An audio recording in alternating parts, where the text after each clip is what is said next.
මේ දියවැඩියාව නැත්තම් මදුමේහය නැත්තම් වැඩිපුර පාවිච්චි කරන වචනේ තමයි ඩයබටික්ස්. ඒක මං හිතන්නේ ලෝකේ අතිවිශාල මිනිසුන් ප්‍රමාණයකට බලපාලා තියෙන කෙනෙක්ගෙන් තව කෙනෙකුට බෝ නොවන රෝගයක්. බෝ නොවන රෝග කියලා තියෙනවානේ. ඒ කියන්නේ ඩයබටික්ස් කෙනෙක් ළඟ හිටියා කියලා එකට ආහාර ගත්තා කියලා ඒ රෝගේ අපිට බෝ වෙන්නේ නැහැ. බෝ නොවන රෝග වලින් ප්‍රධානම රෝගයක් ලෙස අපි සලකන්නේ දියවැඩියාව. නැත්තම් මදුමේහය කියලාත් කියනවා. එතකොට මේ රෝගය ගැන කතා කරනවා නම් අපිට දවස් දෙකක් විතර කතා කරන තරම් දේවල් තියෙනවා. මම මේ කතා කරන්න යන්නේ ඒකේ මේ එක පැත්තක් ගැන පමණයි. ඒ කියන්නේ එක ශාස්ත්‍රයක් ගැන පමණයි. මේකේ කතා කරන්න පුළුවන් දේවල් ගොඩක් තියෙනවා. දියවැඩියාව හැදෙන්නේ ඇයි? ඒකේ බලපෑම මොකද්ද? ඒකේ පරීක්ෂණාත්මක පැත්ත මොකද්ද? ඒක පාලනය කරන්නේ කොහොමද? ආහාර වගේ ගොඩාක් දේවල් කතා කරන්න පුළුවන්. ඖෂධ වගේ ගොඩක් දේවල් ගැන. විශේෂයෙන්ම දැන් මේකේ මූලික වශයෙන්ම ගත්තොත් මූලික වශයෙන් ගත්තොත් දියවැඩියාවේදී වෙන්නේ රුධිරයේ තියෙන්න ඕනි ග්ලූකෝස් මට්ටම ඒ තියෙන්න ඕනි මට්ටමට වඩා මොනවා වෙනවද? වැඩි වෙනවා. ග්ලූකෝස් කියලාත් සමහර අය පාවිච්චි කරනවා. ඒකට සීනි කියලාත් කියනවා. රුධිරයේ සීනි මට්ටම වැඩි වීම කියලා කියන්නත් පුළුවන්. එතන සීනි කියලා කියන්නේ අර අපි කඩේ තියෙන සීනි නෙමෙයි ග්ලූකෝස් කියන එක. හැබැයි කඩේ තියෙන සීනි කියන්නේ සුක්‍රෝස්නේ.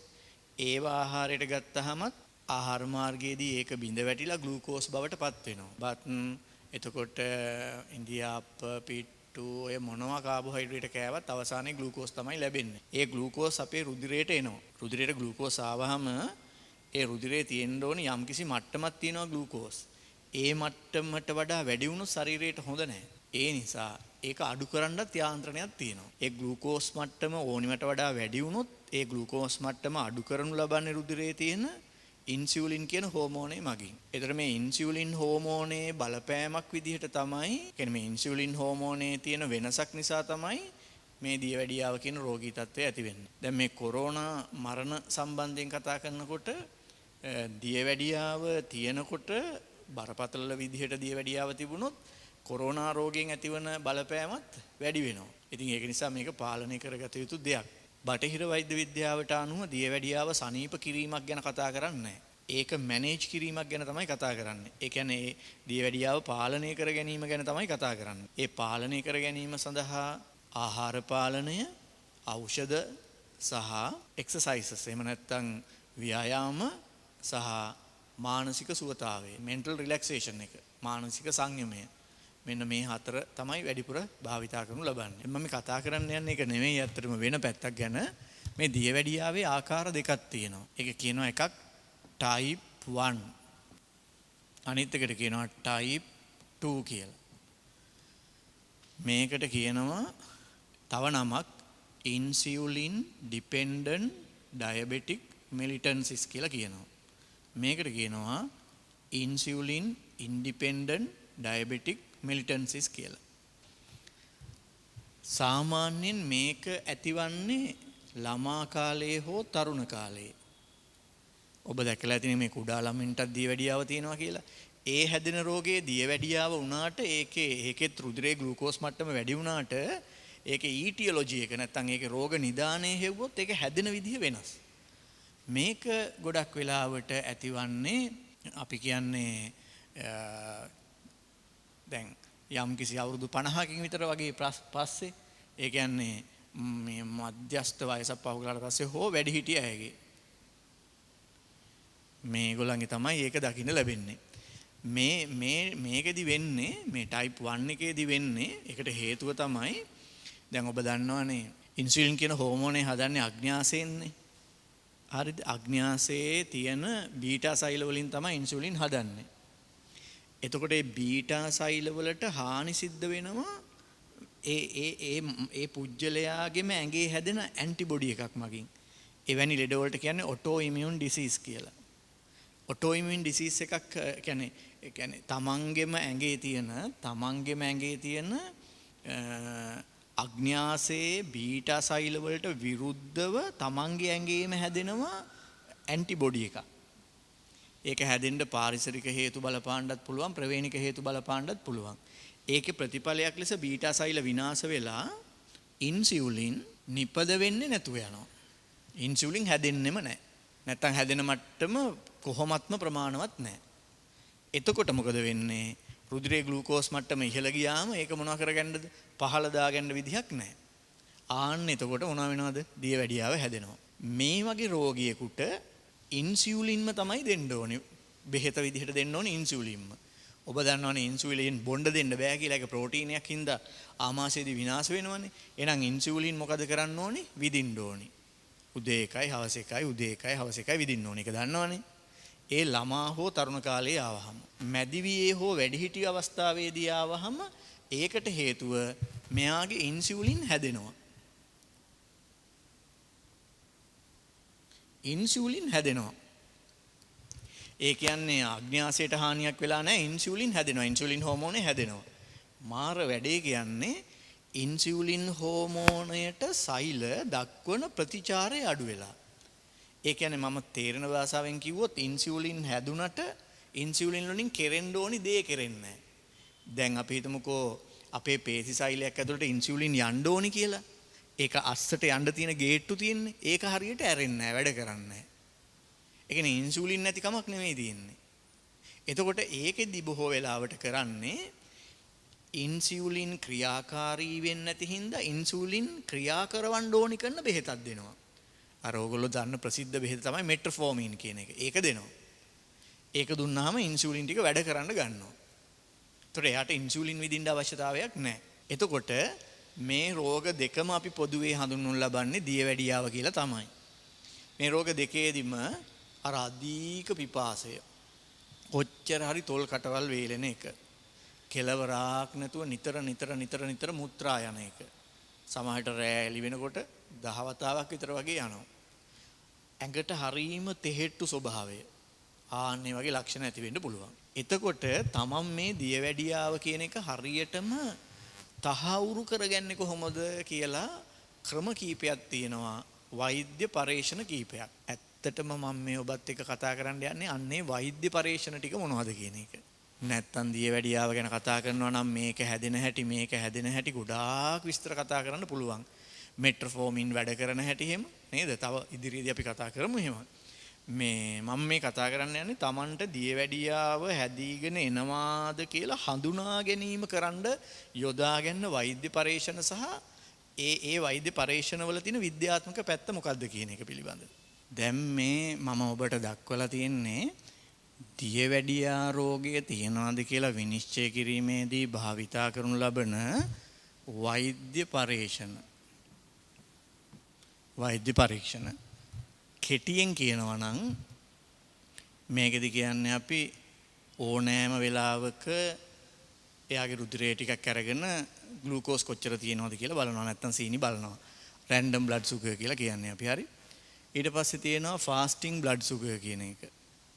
ඒ කියන්නේ යම් කිසි කාලයක් निराහාරව ඉඳලා ඊට පස්සේ රුධිරයේ තියෙන ග්ලූකෝස් මට්ටම බලන එක. එතකොට HbA1c කියලා පරීක්ෂණයක් තියෙනවා. ඒක ගැන මම වෙනම කියන්නම්. ආය PPBS කියලා පරීක්ෂණයක් තියෙනවා. ආහාරය අරන් පැය දෙකකට පස්සේ කරන පරීක්ෂණය. ඊට පස්සේ තියෙනවා blood sugar series කියලා එකක්. ඒ කියන්නේ දවසක් ඇතුළේ හොස්පිටල් එකක නතර කරගෙන blood sugar සැරින් සැරේට බලන එක. අන්තිමට තියෙනවා UFR urine full report එකක් අරගෙන ඒකේ blood වලට අමතරව urine වල sugar තියෙනවද කියලා බලන එක. මේ හැම පරීක්ෂණයක්ම වැදගත් වෙනවා මේ දියවැඩියා තත්ත්වයේ තියෙනවද කියලා බලනකොට. එතකොට මේ රැන්ඩම් බ්ලඩ් සුගර් කියන එක ගත්තොත් මෙහෙමයි. ඕනෑම වෙලාවක කෙනෙක්ගේ රුධිරයේ සාම්පලයක් අරගෙන ඉවර වෙලා දැන් මේ වෙලාව වුණත් කමන්නේ. ටක් ගාලා රුධිර ආයෙ මේ කෑම කන්න නැතුව ඉන්න නම් මුකුත් ඕනේ නැහැ. ඕනිම වෙලාවක රුධිර සාම්පලයක් ගත්තා අරගෙන බ්ලඩ් සුගර් කොච්චරයිද කියලා බලනවා. ඒ බලනකොට එනවා සාමාන්‍යයෙන් ඩෙසිලීටර එක මෙන්න මෙච්චරක් 200යි මිලිග්‍රෑම් එනවනම් හෝ ඒ කියන්නේ ඊට වඩා ඒ ගාන හෝ ඊට වඩා වැඩියෙන් එනවනම් අන්න එතකොට දියවැඩියාව තියෙන තත්වයක් කියලා හිතන්න පුළුවන්. හැබැයි එකවරම මේක දියවැඩියාවමයි කියලා තීරණය කරන්නත් බෑ. සාමාන්‍යයෙන් ඒක තීරණය කරන්නේ එහෙම දෙතුන් වතාවක් බලලා ඉවර වෙලා. ඒ කියන්නේ දෙපාරක්වත් අඩුම ගානේ බලන්න ඕනේ. ඒ කියන්නේ එක සැරේ නෙමෙයි අද බලලා හෙට වගේ. ඊළඟට මේ දියවැඩියාව සම්බන්ධයෙන් කරන වෛද්‍ය පරීක්ෂණවලදී මේ ගොඩක්ම අවධානය යොමු වෙලා තියෙන්නේ මෙන්න මේක පිළිබඳව. Fasting blood sugar. නිරාහාරව ඉඳලා රුධිරයේ ග්ලූකෝස් මට්ටම බලන එක. නිරාහාර රුධිර ග්ලූකෝස් මට්ටම බලනකොට දැන් සාමාන්‍යයෙන් කියන්නේ පැය 8ත් 10ත් අතර කාලයක්. 8ට වැඩියෙන් 10ට අඩුවෙන් කාලයක් නිරාහාරව සිට රුධිරයේ ග්ලූකෝස් මට්ටම බලන්න ඕනේ. සමහර විට ඉස්සර කිව්වා පැය 12ක් ඒ වගේ ගණන්.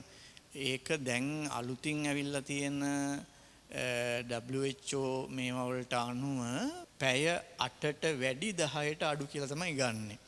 මොකද 10ට වඩා වැඩියෙන් ගත්තොතින් හැම රුධිරයේ ග්ලූකෝස් මට්ටම අඩුවෙන් පෙන්නනවා. නමුත් ඒ අඩුවෙන් පෙන්නනවා වුණාට වැරදි ඒක. ඒ කියන්නේ පැය 10කට වඩා වැඩි කාලයක් ගිහිල්ලා නම් ගත වෙලා නම් ඒක හොඳ නෑ කියලායි දැන් අලුතින් සලකන්නේ. මම මේ ඔබට කතා කරන්නේ මේ මෑත කාලේ ආපු නිර්ණායක ගැනයි කතා කරන්නේ. සමහරවිට තාමත් පරණ ඒවා අනුගමනය කරනවා වෙන්න පුළුවන්. මේකෙදි निराहारව ඉන්නවා කියලා කියපුවාම වතුර බොන්න පුළුවන්. නමුත් මමම දන්නවා සමහර ලැබ් වලින් කියනවා වතුරවත් බොන්න එපා කියලා. වතුර බීම කිසිම වැරද්දක් නැහැ. වතුර බොන්න පුළුවන් කිසි ගැටලුවක් නැහැ. ඊළඟට මේ निराहारව ඉන්නවා කියලා සමහර අය කරන්නේ මොකද්ද මේ निराहारව ඉන්න ඕනි රාත්‍රී ආහාරය ගත්තයින් පස්සේ පහුවදා උදේ වෙනකන්. පැය 8ට වැඩියෙන් 10ට අඩුවෙන් කාලයක්. ඒතර සමහර අය මොකද කරන්නේ උදේ ඉඳන් හවස් වෙනකන් ඉන්නවා පැය 10ක් විතර ආහාර ගන්නේ නැතුව. එතකොට අපි අර දවල්ට ක්‍රියාකාරීත්වය වැඩි හින්දා කලාන්තය හැදෙන්න වගේ දේවල් වෙන්න පුළුවන්. ඒ නිසා නිර්දේශ කරන්නේ රාත්‍රී කාලයේදී කියලා. හැබැයි දැන් මම ජලය පානය කරන්න පුළුවන් කියලා කිව්වට දෙහි යුස, දොඩම් යුස ඒව බෑ පුතෝ. ඒ කියන්නේ කැලරි අඩංගු මොනවද දියරයක් පාවිච්චි කරන්න බෑ. වතුර කියන වචනේ විතරයි මම කිව්වේ. හරි. වතුර බිව්වට ප්‍රශ්නයක් නැහැ. මේක රාත්‍රී කාලයේදී निराहारව ඉඳලා පහුවදා උදේට මේ ටෙස්ට් එකට යන්න ඒ අතර කාලයේදී ජලය බිව්වට කිසිම ගැටලුවකුත් නැහැ. ඒක කිසිම ගැටලුවක් නැහැ. ඊට පස්සේ දැන් මේක කළාට පස්සේ එනවා ඩෙසිලීටරයකට මිලිග්‍රෑම් එන ප්‍රමාණය මෙහෙම එන්න පුළුවන්. 100යි මිලිග්‍රෑම් වලට වඩා අඩුවෙන්. තව එකක් එන්න පුළුවන් 100යි 126යි මිලිග්‍රෑම් අතර. තව එකක් එන්න පුළුවන් 126යි මිලිග්‍රෑම් වලට වඩා වැඩියෙන්. මෙන්න මෙහෙම ආවොත් අපිට දියවැඩියාව කියලා තීරණය කරන්න පුළුවන්. මෙහෙම එනවා නම් දියවැඩියාව කියලා තීරණය කරන්න පුළුවන්. ෆාස්ටිං බ්ලඩ් සුගර් වල හරිද තියෙන ප්‍රමාණය මිලිග්‍රෑම් ග්ලූකෝස් නැත්නම් සුගර් මිලිග්‍රෑම් 126ට වඩා වැඩියෙන් තියෙන්න ඕනේ. ඒකත් මෙහෙමයි. අර මං කිව්ව පිපාසය එතකොට නිතර මුත්‍රා පිට කිරීමේ අවශ්‍යතාවය තෙහෙට්ටුව වගේ එකක් රෝග ලක්ෂණත් එක්ක මේ ගාන තියෙන මේ ගානට වඩා වැඩියෙන් තියෙනවා නම් ස්ථිරවම දියවැඩියාව කියලා නිගමනය කරන්න පුළුවන්. එහෙම රෝග ලක්ෂණ නැතුව හොයපු කෙනෙක්ගේ 126ට වැඩියෙන් තියෙනවා නම් එකවරම ඒක තීරණය කරන්න නැතුව දෙපාරක්වත් මේ ටෙස්ට් එක දෙපාරක්වත් ඒක රිපීට් කරන්න ඕනේ. රිපීට් කළා ඊළඟ පාර බලද්දිත් මීට වඩා වැඩි නම් දියවැඩියාව සඳහා ප්‍රතිකාර ආරම්භ කරන්න ඕනේ. මේ 100 126 අතර කියලා කියන්නේ ප්‍රී ඩයබටික්ස් කියලා කියන්නේ. හරි. పూర్ව දියවැඩියා අවදිය. මේ ගානෙන් තියෙනකොට ප්‍රතිකාර කරන්න යන්නේ නැහැ. ආහාර පාලනය කරගන්න පුළුවන්, එක්සර්සයිසස් පාලනය කරගන්න පුළුවන්, මෙන්ටල් ස්ට්‍රෙස් තියෙනවා නම් රිලැක්සේෂන් කරලා ඒව පාලනය කරගෙන මේ தත්ත්වයටපත් වෙන්නේ නැතුව ඉන්න උත්සාහ කරන්න. මේ රෝගයේ තියෙන කනගාටුදායක තත්ත්වය ඔබ දන්නවනේ නේද? මේකෙන් මේකට පැන්නට පස්සේ ආපහු උඩට එන්න හරි අමාරුයි. ඒක හරි ලේසි පහසු වැඩක් නෙමෙයි ඒක. ඒ හින්දා මේකෙන් මේකට යන්න නැතුව ඉන්න තමයි අපි උත්සාහ කරන්න ඕනේ. ඒ නිසා මේක ඇවිල්ලා අපි කියනවා මොනිටරින්. ඒ කියන්නේ ආයසරයක් බලන්න ඕනේ. ආයසරයක් බලන්න ඕනේ. මාසෙන් මාසෙ වගේ බලන්න ඕනේ මේ தත්ත්වයට යමින් පවතිනවද කියලා. මොනිටර් කරන්න ඕනේ අවස්ථාවක්. මෙහෙම තියෙනවා නම් 100ට අඩුවෙන් තියෙනවා නම් සාමාන්‍යයි. ඔන්නෝක තමයි ඕකේ ප්‍රධාන අගයන් ගාන දැන් අලුතින් ඇවිල්ලා තියෙන විදිහට. මේ මම කියන්නේ පරණ ඒවා නෙමෙයි. ඔයගොල්ලෝ පරණ ඒවාත් එක්ක එහෙම පටලවා ගන්න නෙමෙයි පාහොඳේ. මේ වන විට මේ වර්තමානයේ මේ දැන් මම කියන්නේ 2021 ජනවාරි මේ කියන්නේ හරි. ආන්නේ වෙනකොට මේවායි නිර්ණායකයන් එක ලෝක සෞඛ්‍ය සංවිධානයේ මගින් කරනු ලබන යම් හැදෑරීම් මගින් ආපහු මොනවා වෙනවද? වෙනස් වීම වලට ලක් වෙනවා. මේ දැන් ඒගොල්ලන්ගේ ස්ටෑන්ඩඩ් තමයි මේ. ඔන්න ඒක බලා ගන්න පුළුවන් ඔබට. එතකොට මෙතන මේක මම මේ දැන් මේ ටික අයින් කරනවා. ඊළඟ ටෙස්ට් එකට යනවා අපි. ඊළඟ ටෙස්ට් එකට යනවා. ඊළඟ ටෙස්ට් එක හරීම වටින ටෙස්ට් එකක්. නමුත් කවුරුත් ඒක වැඩි කරන්නේ හේතුව මේ ටෙස්ට් එකට යනවට වඩා මේ HbA1c කියන ටෙස්ට් එකට යන වියදම වැඩි. මේකෙදි निराहाරව ඉන්න ඕනේ නැහැ. මේ දැන් ගිහින් දැන් බ්ලඩ් සාම්පල් එක දීලා ඉවරලා HbA1c කියන එක මනින්න පුළුවන්. දැන් මේ HbA1c කියලා කියපුවාම සමහර අය දන්නේ නැහැ මොකට කරන ටෙස්ට් එකක්ද කියලා. නමුත් ටෙස්ට් එක කරගන්නවා මොකටද කරන්න කියලා දන්නේ නැහැ. ඒක නිසා මම ඔබට දැන් පැහැදිලි කරන්න යන්නේ ඒකේ මොකද්ද බලාපොරොත්තු වෙන්නේ කියලා. හරි. ඔබ දන්නවා අපේ රුධිරයේ තියෙනවානේ මෙන්න මෙහෙම රුධිරය අපි පරීක්ෂණ නලයකට දාමුකෝ රුධිරය ටික. රුධිරයේ පරීක්ෂණ නලයකට දැම්මොතින් එහෙම මෙන්න මේ වගේ මට්ටමක් එනවා රතු පාටින් පේන රතු රුධිරාණු. මේ වගේ ප්‍රමාණයක් තියෙනවා. හරි. එතකොට ඔය සුදු රුධිරාණු සහ පට්ටිකාත් තියෙනවා. ඊට අමතරව තියෙනවා ලා කහ පාටින් පේන රුධිර ප්ලාස්මාව. මේ තියෙන රුධිර ප්ලාස්මාව. මම ලියන්නම්. හරි. රුධිර ප්ලාස්මාව. හරිද? මෙතන මේ ටික මෙතන ඉඳන් මෙතෙන්ට එනකන් හොඳේ. රුධිර ප්ලාස්මාව. මෙතන ඉඳන් මෙතෙන්ට රුධිර සෛල. රුධිර සෛල. එතකොට මේ රුධිර සෛලවල සුදු රුධිරාණු තියෙනවා, රතු රුධිරාණු තියෙනවා, පට්ටිකා තියෙනවා. මේ වයින් ඊටාම වැදගත් එකක් තමයි රතු රුධිරාණු. දැන් අර මෙන්න මේ පරීක්ෂණ දෙකේදී මොකේදීද? RBS කියන එකේදී බැලුවේ මෙන්න මේ රුධිර ප්ලාස්මාවේ කොච්චර සීනි තියෙනවද නැත්නම් ග්ලූකෝස් තියෙනවද කියලා. FBS වලදීත් බලන්නේ රුධිර ප්ලාස්මාවේ කොච්චර මේ ග්ලූකෝස් තියෙනවද කියලා තමයි බලන්නේ. තේරෙනවද ඒක? රුධිර ප්ලාස්මාවේ තියෙන ප්‍රමාණය තමයි බලන්නේ. රුධිර ප්ලාස්මාවේ තියෙන ග්ලූකෝස් රුධිරයකටනේ දැන් මෙහෙම වෙන් වෙලා තියෙන්නේ නැහනේ අපේ ඇඟේ තියෙනකොට රුධිර ප්ලාස්මාවේ තියෙන ග්ලූකෝස් තියෙනවනේ ඒවා හිමින් ගිහිල්ලා ඉවර වෙලා ටික මොනවට යනවද? රතු රුධිරාණු ඇතුළට යනවා. රතු රුධිරාණු ඇතුළට යනවා. එතකොට ඔබ දන්නවද මේ රතු රුධිරාණු ඇතුළේ තියෙනවා HB. HB කියන්නේ හේරත් බණ්ඩා කියන එක නෙමෙයි හරිද? හීමෝග්ලෝබින් කියලා ප්‍රෝටීනයක්. ඒ හීමෝග්ලෝබින් ප්‍රෝටීනේ ඕනි වෙන්නේ මොකටද? ඔක්සිජන් ට්‍රාන්ස්පෝර්ට් කරන්න ඕනි වෙන්නේ. ඒ කියන්නේ පෙනහැල්ලෙන් ගන්න ඔක්සිජන් ශරීරය පුරා ගෙනියන්න ඕනි වෙන්නේ රතු රුධිරාණුවේ රතු රුධිරාණුව. ඒ රතු රුධිරාණුවේ තියෙන මොනවද? හීමෝග්ලෝබින් තමයි උපකාරී වෙන්නේ. රතු රුධිරාණුවේ තියෙන හීමෝග්ලෝබින් තමයි උපකාරී වෙන්නේ. මේ රතු රුධිරාණුවේ තියෙන හීමෝග්ලෝබින් සමග ඔක්සිජන් බැඳෙනවා වගේම මේ හීමෝග්ලෝබින් සමග අර රුධිර ප්ලාස්මාවෙන් එන ග්ලූකෝස් ඇවිල්ලා බැඳෙනවා. මෙන්න මෙතන. මේ හීමෝග්ලෝබින් සමග බැඳෙනවා. දැන් අපි කෑම කනවනේ. කෑම කාපුවාම කෑම වල තියෙන පිෂ්ඨය ජීර්ණය කළ ග්ලූකෝස් හම්බ වෙනවනේ. ඒ ග්ලූකෝස් කෙලින්ම අපේ ආහාර මාර්ගයෙන් රුධිරයට උරා ගත්තාම එන්නේ කොහෙටද? රුධිර ප්ලාස්මාවට. ඒතර ඒ රුධිර ප්ලාස්මාවේ තියෙන ග්ලූකෝස් මට්ටම තමයි මේ දෙකෙන් මැන්නේ. අද කාපු ගමම්ම කාලා ටිකකින් ග්ලූකෝස් එන්නේ රුධිර ප්ලාස්මාවට. ඒ ප්ලාස්මාවට ආපු ග්ලූකෝස් ටික දවසක් යනකොට ටික යන්නේ මේක හිමින් යන්නේ ගිහිල්ලා ඉවරලා මේ රතු රුධිරාණුව ඇතුළට යනවා. රතු රුධිරාණුව ඇතුළට ග්ලූකෝස් යනවා. මෙන්න ග්ලූකෝස් හොඳේ. දැන් මේ ග්ලූකෝස් රතු රුධිරාණුව ඇතුළට යනවා. ගිහින් හීමෝග්ලෝබින් සමග බැඳෙනවා. හීමෝග්ලෝබින් සමග බැඳෙනවා. පැහැදිලිද ඒක? එතකොට ඕක ඉතින් දිනපතා සිද්ධ වෙනවා. මේ HbA1c කියලා කියන්නේ හීමෝග්ලෝබින් සමග මේ ග්ලූකෝස් බැඳීම නිසා හැදෙන සංකීර්ණ සංයෝගය හඳුන්වන නම. ඒ කියන්නේ හීමෝග්ලෝබින් එක්ක ග්ලූකෝස් බැඳිලා හැදෙන සංයෝගය හඳුන්වන නම තමයි HbA1c කියලා කියන්නේ. එතකොට දැන් මේ පරීක්ෂණයේදී බලන්නේ මොකද්ද? මේ පරීක්ෂණයේදී බලන්නේ රුධිර ප්ලාස්මාවේ තියෙන ග්ලූකෝස් ටික නෙමෙයි. ඒ දෙක බලන්න පුළුවන් මේකෙන්. මේකේ බලන්නේ රතු රුධිරාණු ඇතුළේ හීමෝග්ලෝබින් සමග බයින්ඩ් වෙලා තියෙන ග්ලූකෝස් ප්‍රමාණය කොච්චරද කියලා තමයි බලන්නේ මේකෙන්. අන්න ඒක තමයි බලන්නේ. දැන් පැහැදිලිද ඒක? ඒතර මේක ඇතුලේ මේ හීමෝග්ලෝබින් තියෙන්න පුළුවන්, ග්ලූකෝස් වල එක්ක බැඳිච්ච ඒවා තියෙන්නත් පුළුවන්, බැඳිච්ච නැති ඒවා තියෙන්නත් පුළුවන්. ඒතර ඔබ දන්නවද ඔබේ රුධිරයේ ග්ලූකෝස් ප්‍රමාණය වැඩි වෙනකොට මොකද වෙන්නේ? මොකද වෙන්නේ වැඩි වෙනකොට? ඒ ග්ලූකෝස් මේ හීමෝග්ලෝබින් වලට මොනවා වෙන ප්‍රමාණයද? බැඳෙන ප්‍රමාණය මොනවා වෙනවද? වැඩි වෙනවා. ඒ කියන්නේ මේ සංයෝගයේ හදන ප්‍රමාණය මොකක් වෙනවද? වැඩි වෙනවා. පැහැදිලිද ඒක? අනිත් අතට මේ රතු රුධිරාණුව මාස 3ක් විතර කාලයක් අපේ ඇඟේ පවතිනවා විනාශ නොවි. එතකොට මාස 3ක් විතර තිස්සේ පසුගිය මාස 3 තිස්සේ අපේ රුධිරයට ආහාර වලින් ඇවිත් අපේ රතු රුධිරාණු අස්සට ගිය ග්ලූකෝස් ප්‍රමාණය කොච්චරද කියලා අපිට මේකෙන් මනින්න පුළුවන්.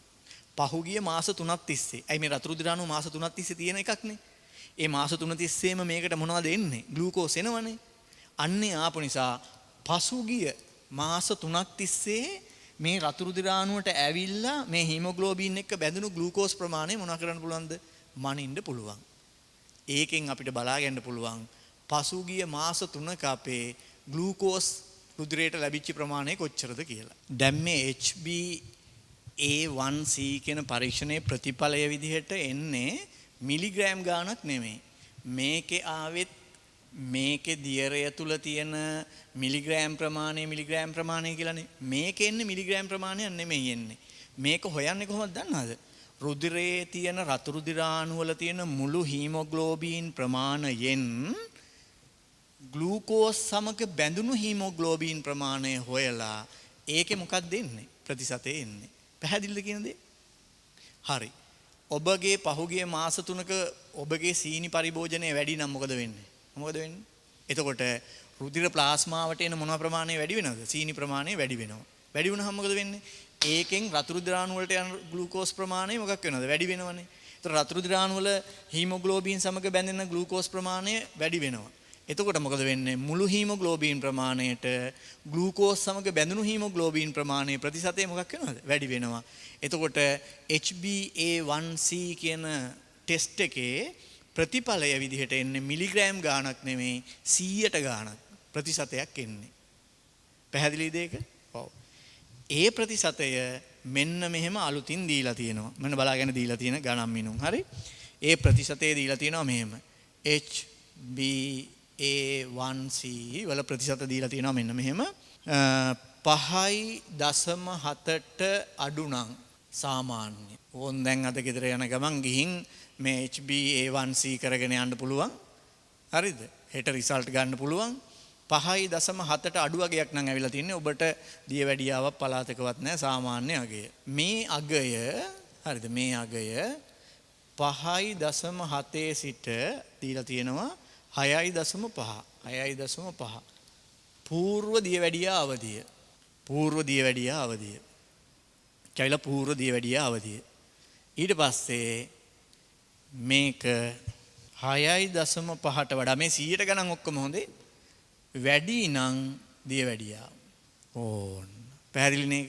දැන් එතකොට මෙන්න මේක අහගන්න අපි සාමාන්‍යයෙන් අපි විසින් අපිම රවට්ට ගන්නවනේ.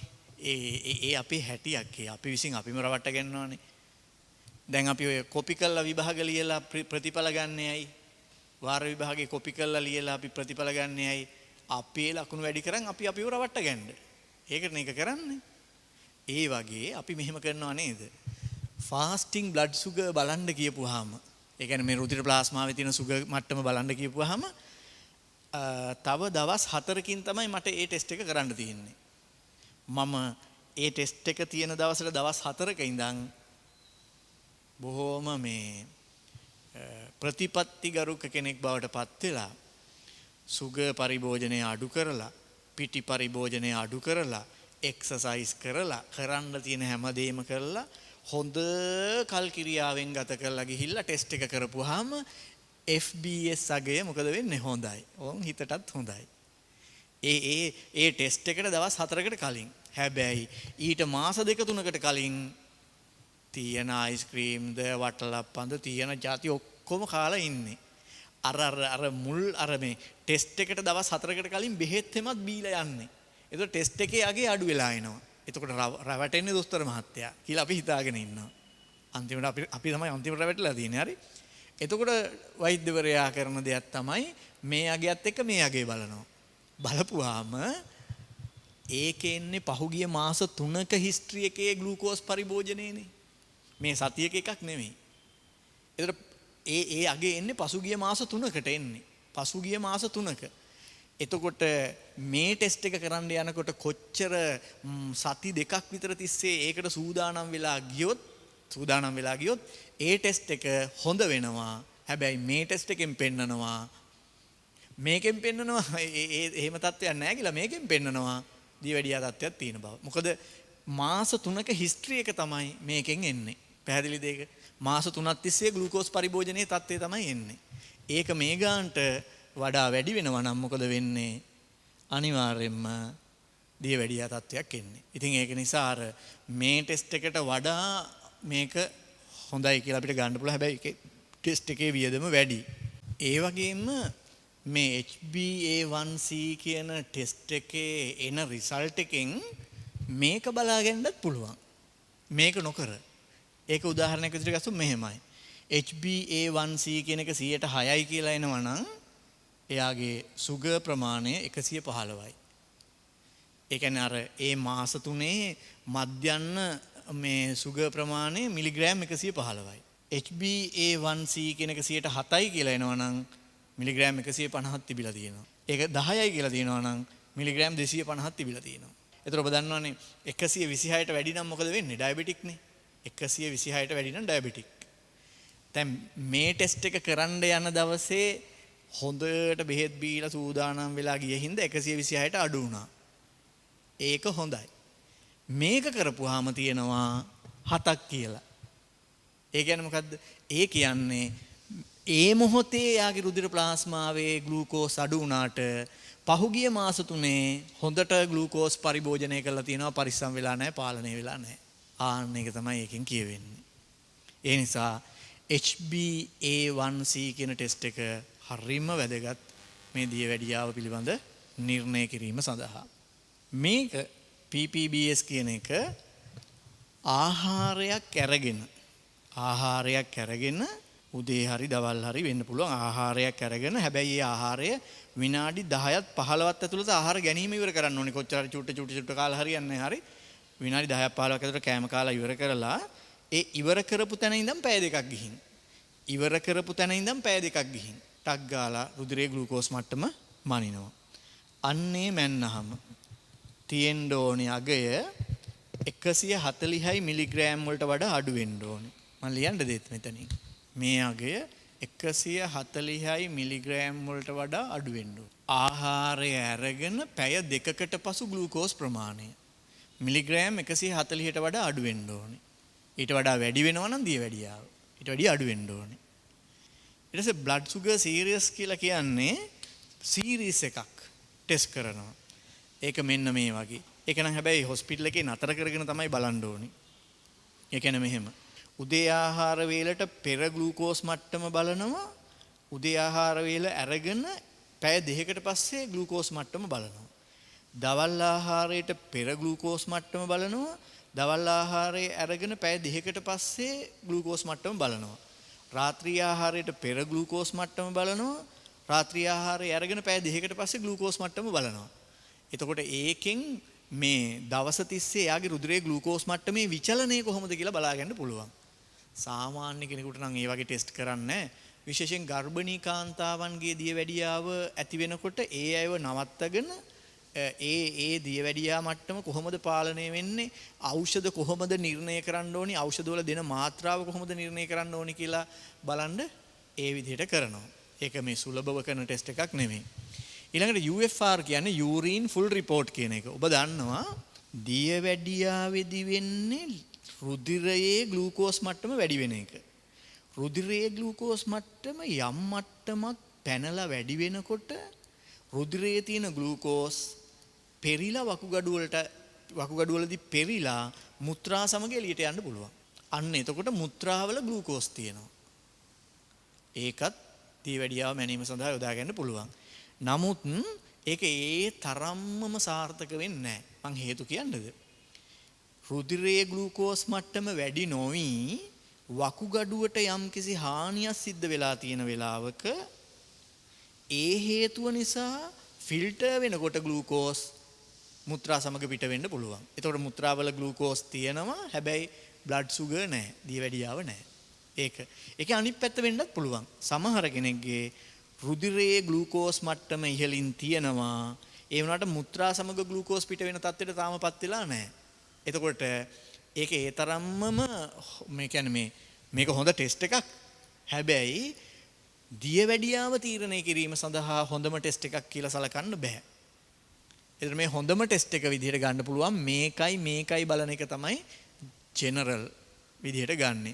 මේකෙන් පැය 10කට පස්සේ ග්ලූකෝස් මට්ටම මනගන්න ඕනි. මෙතන රුධිර ප්ලාස්මාවේ තියෙන ග්ලූකෝස් මට්ටම මාස 3ක් තිස්සේ ආහාරයට ගත්තේ වයින් රතු රුධිරාණු වලට ගිය මට්ටම මේකෙන් මැනගන්න පුළුවන්. ඔන්න ඔය දෙක මැනගත්තාම දියවැඩියාව තියෙනවද? పూర్ව දියවැඩියාව දිහට ඇවිල්ලාද? සාමාන්‍ය තත්ත්වෙන්ද ඉන්නේ කියලා බලාගන්න එක ගොඩක් හොඳයි. දැන් ලංකාවේ තියෙන තත්ත්වය හැටියට නම් අවුරුදු 40 පනිනවත් එක්කම අඩුම ගානේ මාස 6කට සැරයක්වත් මෙන්න මේ FBS එකයි HbA1c එකයි කළා ඉවර වෙලා වෛද්‍යවරයෙක්ගෙන් උපදෙස් අරගෙන තමන්ගේ ශරීරය හරියට මේන්ටේන් කරගත්තොත් දියවැඩියාව ඇතිවෙන්න පෙර ඒකට ඇතිවීමට පෙර සූදානම කියලා ඇතිවෙන්න පෙර ඒක වළක්වා ගන්න පුළුවන්. තව ගොඩාක් කරුණු තියෙනවා කතා කරන්න දියවැඩියාව ගැන. එක දිගටම මේ ටික කතා කරන්න බැරි වෙයි. අපි තව දවසක කතා කරමු දියවැඩියාවේ රෝග ලක්ෂණ, දියවැඩියාවේ එන්න හැටි, ප්‍රවේණික හේතු බලපාන හැටි, වගේ ගොඩාක් ಜಾති තියෙනවා. ඒකෙන් වළකින හැටි, ඒ වගේ ගොඩක් ಜಾති තියෙනවා කතා කරන්න. අපි වෙන දවසක ඒක ගැන කතා කරමු.